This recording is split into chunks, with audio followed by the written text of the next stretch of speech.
Hai.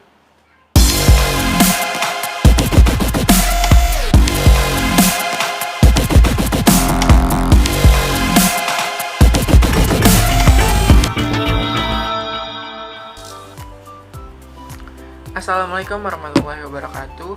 Saya Davi Syaludin Yusuf, dan hari ini saya ingin menjelaskan mengenai salah satu materi dari sistem komunikasi digital, yaitu dasar-dasar BTS, seperti yang kalian lihat di judul, Base Transceiver Station. Base Transceiver Station ini, atau disingkat dengan BTS, merupakan teknologi yang akhir-akhir ini digunakan sebagai media komunikasi. Tujuannya ialah menjembatani antara satu pengguna ke pengguna yang lainnya. Nah, berikut merupakan gambar tower BTS. Mungkin kalian pernah lihat sebelumnya. Nah, tower-tower BTS ini biasanya dipasang di wilayah yang jauh dari hambatan. Tidak ada gedung tinggi, tidak ada pohon yang tinggi, agar tidak mengganggu transmisi dari tower-tower ini. Beberapa BTS dicakup oleh satu alat yang disebut dengan BSC, Base Station Controller. Biasanya dihubungkan dengan gelombang microwave atau dengan kabel serat optik. Cakupan wilayah dari satu BTS ini disebut dengan sel. Nah, kenapa sih disebut dengan transceiver, Base Transceiver Station? Nah, ini karena BTS merupakan alat yang bisa mengirim dan menerima informasi secara bersamaan. Jadi ketika pengguna mengirim informasi ke BTS, BTS juga bisa mengirim informasi ke pengguna secara bersamaan, selayaknya dua orang yang sedang berteleponan atau saling mengirim pesan. Kemudian ada topologi BTS. Topologi BTS ini mulai dari pengguna pertama, kemudian ke BTS pertama, kemudian dari BTS ke BSC, ke MSC, SMSC, hingga nantinya ke BTS di dekat lawan pembicara, dan akhirnya informasi sampai ke pembicara. Untuk frekuensi yang digunakan, tergantung operator apa yang digunakan oleh pengguna. Biasanya mulai dari 450 MHz hingga 800 MHz, atau bahkan lebih dari itu.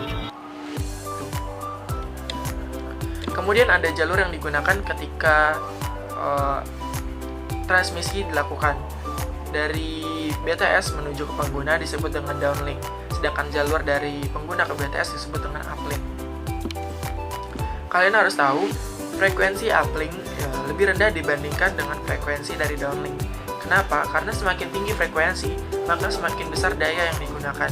Jadi ketika frekuensi uplink lebih besar, maka akan memboroskan baterai pengguna. Maka dari itu, mengapa frekuensi dari uplink lebih rendah dibandingkan dengan downlink.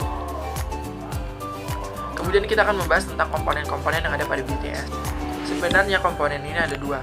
Yang pertama itu tower dan juga shelter, rumah pengendali. Tapi dari dua komponen ini dibagi lagi menjadi beberapa macam. Dibagi menjadi beberapa komponen yang ada di dalamnya. Di tower itu ada antena sektoral, ada antena microwave, ada penangkal petir, dan juga ada lampu sebagai penerangan. Di rumah pengendali atau shelter itu ada rectifier, PDB, AC, transmisi, dan juga ada grounding. Apa sih tower itu? Seperti yang sudah kalian lihat gambarnya sebelumnya, tower ini merupakan rangkaian pipa besi, baik segi 4 maupun segi 3, atau bahkan hanya pipa saja, yang digunakan untuk menaruh antena radio, antena transmisi, telekomunikasi, maupun informasi. Antena BTS ini berbeda dengan antena yang ada pada PLN. Karena daya pancarnya yang lebih rendah, maka antena BTS ini, tower BTS ini, lebih ramah lingkungan sehingga tidak berbahaya bagi masyarakat yang tinggal di bawahnya. Ada 3 macam tower BTS. Yang pertama itu antena segi 4, tower segi 4, tower segi 3, dan juga tower pipa besi. Tower segi 4 ini yang paling kokoh dan juga biayanya sangat besar. Biasanya digunakan oleh operator-operator ternama. Yang kedua ada tower segitiga, yaitu pipa besi yang dibentuk segitiga kemudian dikencangkan oleh tali pancang. Dan yang terakhir ada tower pipa besi. Kalau ini biasanya digunakan oleh perumahan-perumahan, digunakan secara pribadi atau personal. Ini merupakan gambar-gambarnya. Ada tower segi 4, tower segitiga, dan juga tower pipa besi.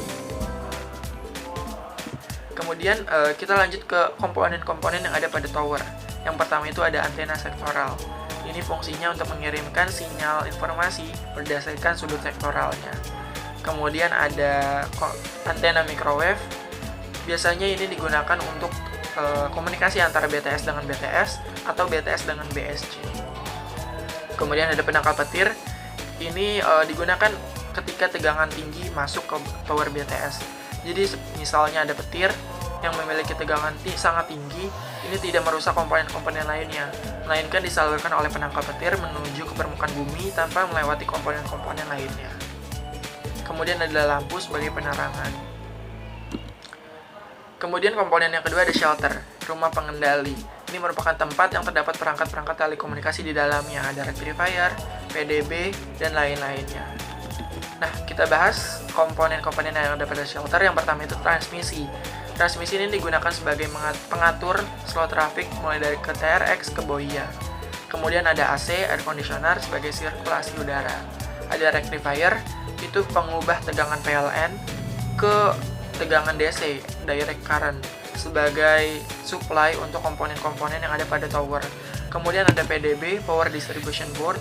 Ini seperti grounding tujuannya, atau seperti penangkal petir, tujuannya ketika ada tegangan tinggi maka ia akan menyalurkannya kepada permukaan bumi, tidak melewati komponen yang lainnya. Mungkin segitu aja materi